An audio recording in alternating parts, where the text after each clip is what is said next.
Christian. And I'm Caitlin. And welcome to Wine About That. Today we're going to talk about Knock at the Cabin. Right. It has been directed by You go ahead. M. Night Shyamalan. Yes. So it's a movie that lasts about an hour 40 minutes if I'm right. We look at the notes. So we're going to dive into it. So as we recall, we're not going to spoil anymore. So we're just going to give our review without spoiling much, or not at all actually. We're just of course going to talk about what we felt and stuff, but we're not going to reveal anything major. So exactly. What was your intake? I really didn't like it at all. We just watched the movie he did called Old, and I loved that movie. Well, I didn't love it. I really liked it. It was kind of like a thriller, psychological thriller, and I really liked that. So I was like, oh, this is gonna be kind of the same vibe, which it was kind of, but like it just felt like it kind of was leading up to something, and then it just fell off at the end of the movie, and it was really predictable, which I understand why it would be, but I just didn't like it. It didn't like hold my attention that well. And I was kind of just like, isn't there something else? Isn't there more? And there wasn't. It was just like a really linear storyline, I think. And it just like followed its path and didn't steer away from it.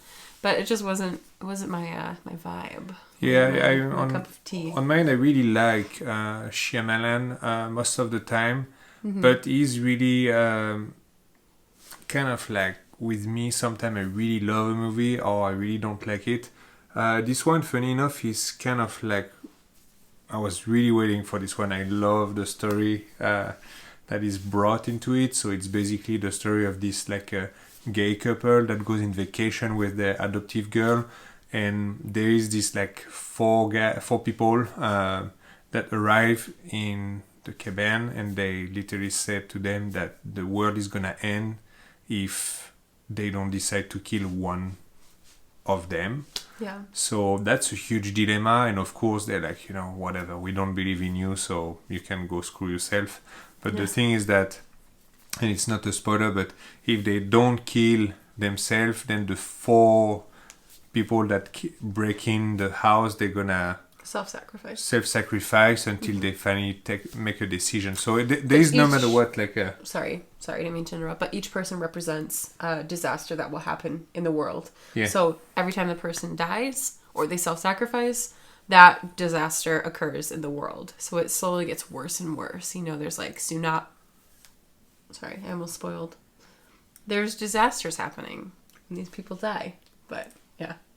I mean, this is like I said, you can figure what it is. I like the concept of the movie, but it felt very flat for me. Yeah. And I was sad of that because I was really, really happy to see Dave Bautista, who was like well known for his role in the Guardians of the Galaxy, which I really like, but I know he was tired of playing for more than 10 years the same character. He's in Dune. And so he's in Dune. He's in.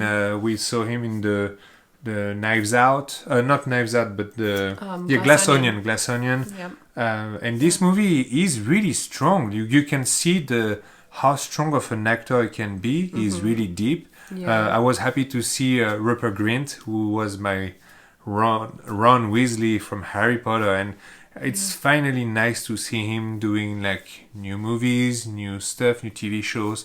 But I don't know. I was expecting maybe too much.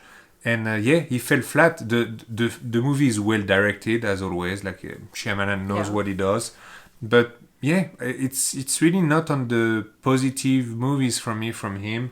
Yeah, me too. The movie he did before, Old, I know was really splitting people into two categories.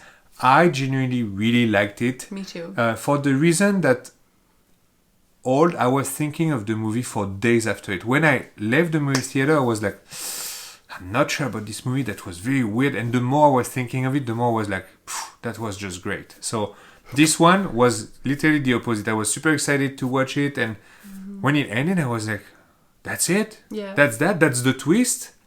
Yeah. And Shyamalan Shyamalan is good for his twist. And I think this movie was just, like I said, it fell flat to me. So it's based on a book as well. Yeah, it's based on a book. And it took a different turn. Yeah. A very particular moment in the movie was very different, drastically different from in the book.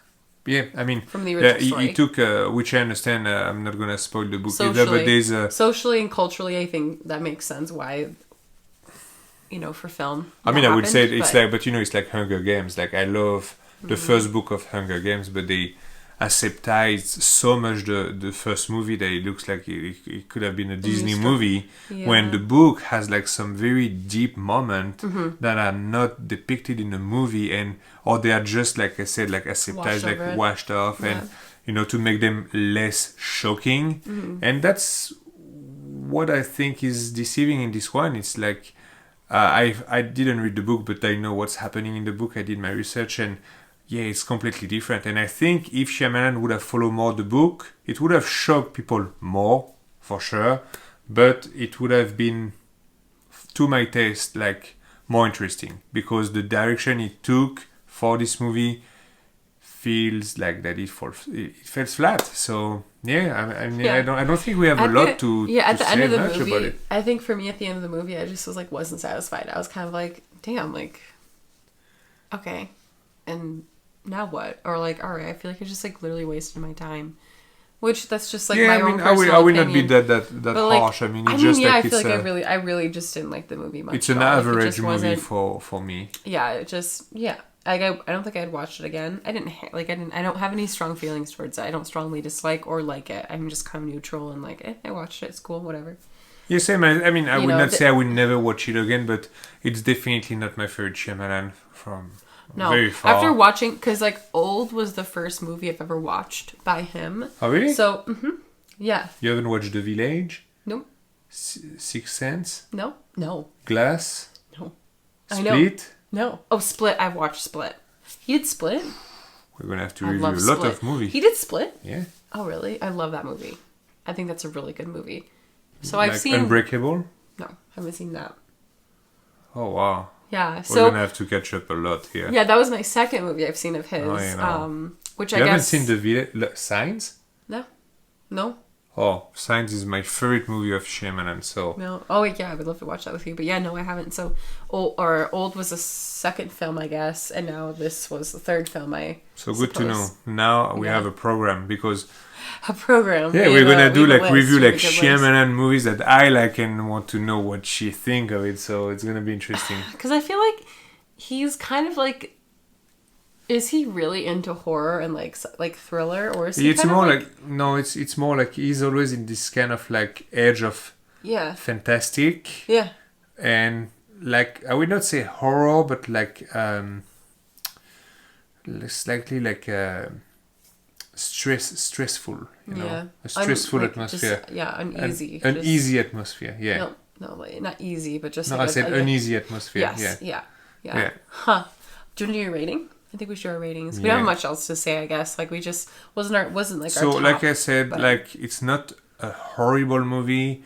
I will give it a 5, which is just average. I will not go below because, like I said, it's well directed. The acting is good. It's just that the story itself fell flat at the end, but I was still captivated like for a good like hour and a half, and I would say the last like 20 minutes I was just like kind of like okay, all right, that was okay, bye. So 5 for me. Same 5. 5 for you too. For the same reasons.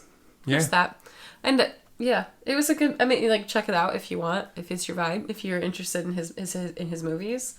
But 5 for me. And stay tuned because I have an idea now. I think like around Halloween time we're gonna review like a lot of Shyamalan movie. We're gonna do a Shyamalan retrospective. The thing about Bastian is he can tolerate like really deranged film. Yeah. Like you can watch things that like I don't think I could even. Yeah, but Shyamalan is not doing that. No, I know that. But just in general also, too. So that's why your perspective on these movies and stuff is so interesting, is because your threshold for, like, your tolerance I like movies that make me appreciate my life.